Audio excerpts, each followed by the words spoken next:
जी, मैं युवराज सुमीर सिंह जयप्रताप सिंह चौहान, छोटा Udaipur royal family से।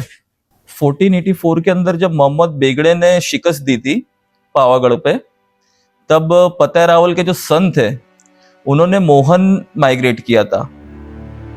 जब महमूद बेगड़ा ने चांपानेर जीता, खिची राजपूतों को पावागढ़ छोड़ना पड़ा। एक ऐसी शिकस्त जो भुलाई ना गई, मगर इसी हार ने उन्हें और मजबूत बना दिया। राजमाता ने मोहन में खुद की सरमुख्तियार रियासत खड़ी कर दी, जिसका निशान था एक टूटी तलवार जो रियासत के ताज के बीच से निकले हुए एक हाथ ने थामी हुई है। और उस तलवार की नोक आज भी खून से भरी हुई नजर आती है। और नीचे लैटिन में लिखा है मेमोरिया मने, जिसका मतलब है याद जो हमेशा जिंदा रहती है।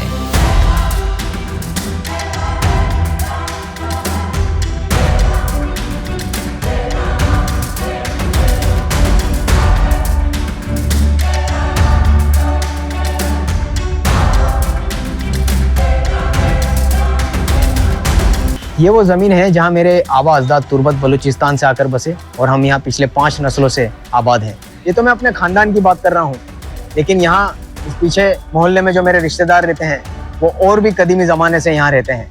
ये है छोटा उदयपुर, जो अपनी नेचुरल ब्यूटी के लिए पहचाना जाता है। ये जगह कुदरती खजानों से भरी हुई है, फिर वो जंगल हो, नदियाँ हों, पहाड़ हों, या फिर यहाँ की हवा, पानी और ज़मीन। जो फतेह रावल थे वो एक्चुअली आए थे रणथंभौर से। हमीर सिंह जो थे वहाँ के राजा, और अलाउद्दीन खिलजी ने वो टाइम पे रणथंभौर के किले पे हमला किया था। और रणथंभौर का किला वो टाइम पे इतना इंडिया के अंदर एक फेमस था ना कि कोई उसको जीत नहीं सकता था।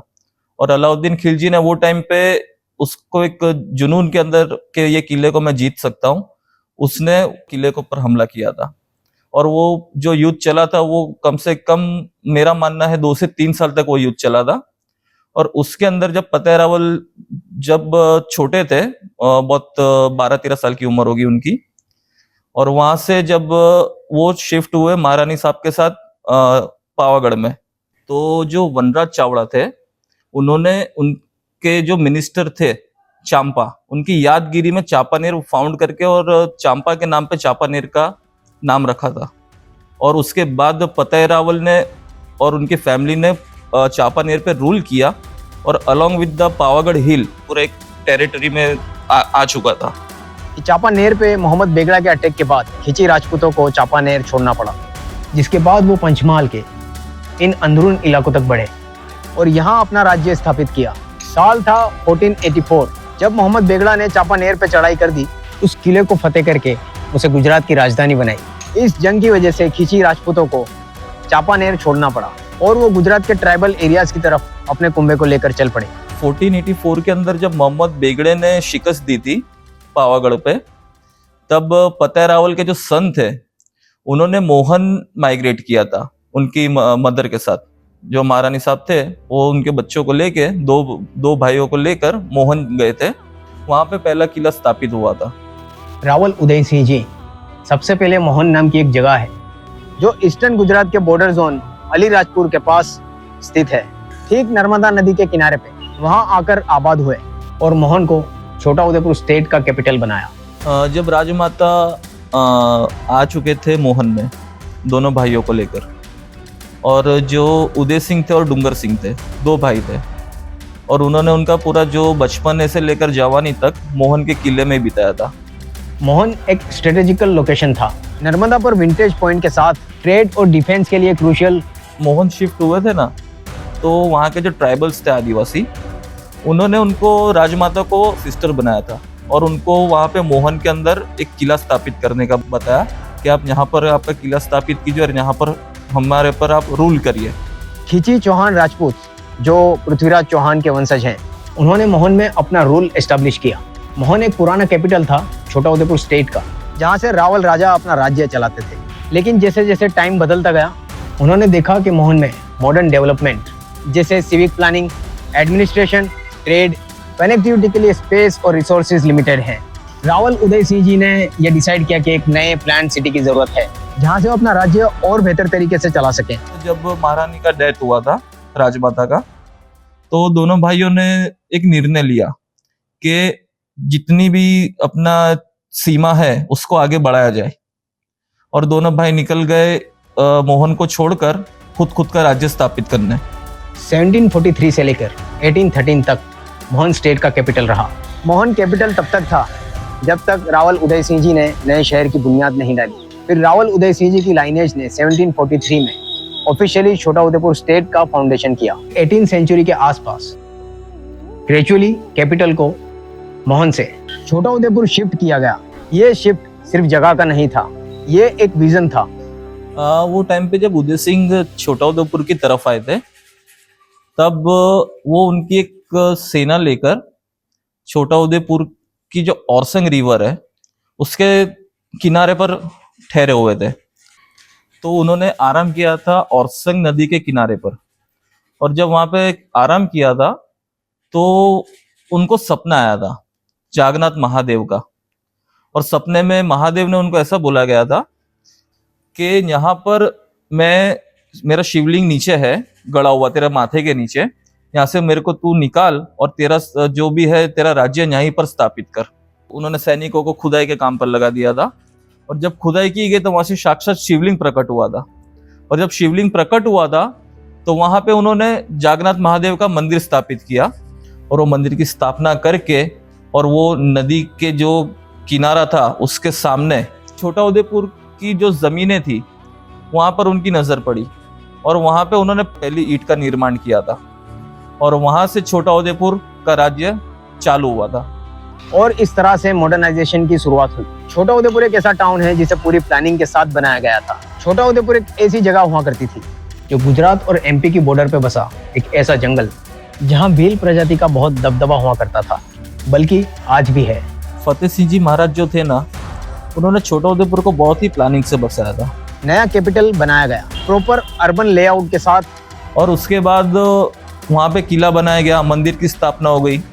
फिर उसके बाद गेट टुगेदर हुआ, सब दरबारियों की सलाह लेकर, और खेती की ज़मीनें दी गई लोगों को, और हर कम्युनिटी के उनको अलग अलग लैंड एक्वायर दिया गया कि ये जगह पर आप आपका जो भी है सोसाइटी आप बनाओ।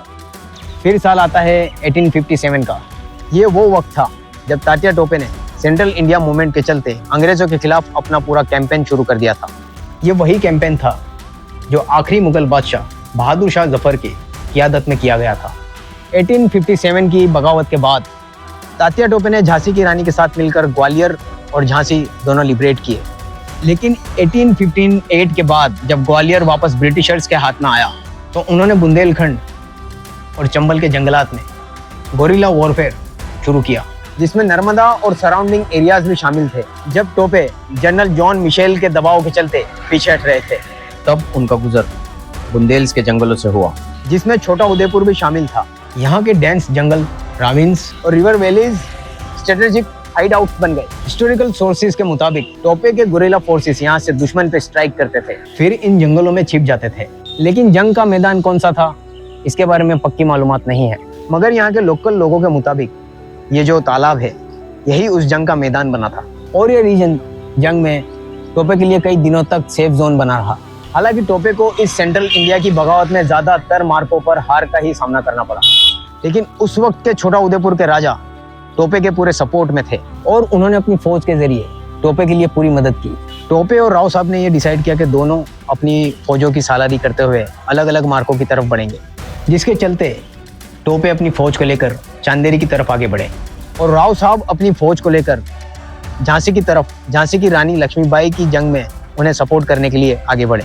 कुछ अनऑफिशियल मालूमात के हिसाब से राव साहब की फौज में एक बहुत बड़ी तादाद में राजपूत, पठान और मकरानी जंगजू शामिल थे। जहाँ तक राजपूत, पठान और मकरानी की बात करी जाए तो ये उस दौर में पेशावर जंगजू हुआ करते थे। अगर आप तारीख उठा के देखोगे तो हर जंग में आपको राजपूत, पठान, बलोच और मकरानियों का जिक्र जरूर मिलेगा। बहरहाल टोपे और राव साहब कुछ वक्त के बाद अपनी फौजों के साथ छोटा उदेपुर में इकट्ठा हुए। फिर एक और मार्का अंग्रेजों के सामने हुआ, जिसमें टोपे और राव साहब की फौजों को शिकस्त का सामना करना पड़ा। ये मानना बहुत मुश्किल है कि इतनी जंगजू कौम के साथ भी टोपे और राव साहब को शिकस्त का सामना करना पड़ा, लेकिन इस शिकस्त के पीछे किसी गद्दारी की बू आती है। जिसके बारे में मुझे पक्के एविडेंस तो नहीं मिले, लेकिन एक किताब है गद्दारों के खुतूत, जिसमें टोपे की इस जंग में कौन कौन गद्दार थे उसका जिक्र साफ तौर पर मिलता है।